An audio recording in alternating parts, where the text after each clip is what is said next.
Hello viewers, আজকে আপনাদের সাথে শেয়ার করব লইট্টা মাছের রেসিপি, একদম চিটাগাং স্টাইলে। তো প্রথমে আমি লইট্টা মাছগুলোকে কেটে লবণ হলুদ দিয়ে ভালোভাবে ধুয়ে নিয়েছি। এরপরে পেঁয়াজ কুচি, কাঁচা লঙ্কা চেরা, আলু কুচি, টমেটো কুচি দিয়েছি। টমেটো আলু কুচি এটা অপশনাল, চাইলে দিতে পারেন না দিতে পারেন, তবে আমাদের চিটাগাংয়ের জন্য লইট্টা মাছ মানেই টমেটো। এরপরে শুকনো উপকরণগুলো দিবেন: হলুদের গুঁড়া, মরিচের গুঁড়া, ধনিয়া গুঁড়া, জিরা গুঁড়া, লবণ, আদা রসুন বাটা আর সর্ষের তেল।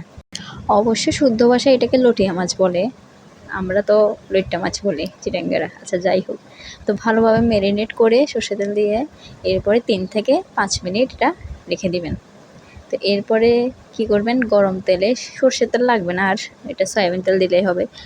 এরপরে গরম তেলে ওই ম্যারিনেট করা মাছগুলো ঢেলে দিবেন। চলেন একটা সিক্রেট জিনিস বলি। ওই যে আপনি মাছগুলো ম্যারিনেট করছেন, এরপরে হাতটা ধুয়ে অল্প একটু জল সরিয়ে রাখবেন। হাত ধোয়া জল বলে এটা। এটা মাছে লাস্টে কষানোর পরে দিবেন, অনেক ভালোই লাগে এটা খেতে। হয়তো অড মনে হবে অনেকের কাছে শুনতে, কিন্তু আসলে এটা একটা সিক্রেট ইনগ্রিডিয়েন্ট বলতে পারেন।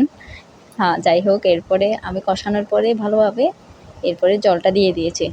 বেশি না, হালকা মাখা করে জাস্ট আলতোভাবে হাত দিয়ে নাড়িয়ে নেবেন। বেশি ঘাটাঘাটি করবেন না, নাহলে লইট্টা মাছটা এমনিও নরম হয়, ভেঙে যাবে। তা আমি হালকা নেড়ে চেড়ে ঘুরে দিলাম। এই ঘুরে দেওয়ার পরে রেডি। অবশ্যই ট্রাই করে দেখবেন।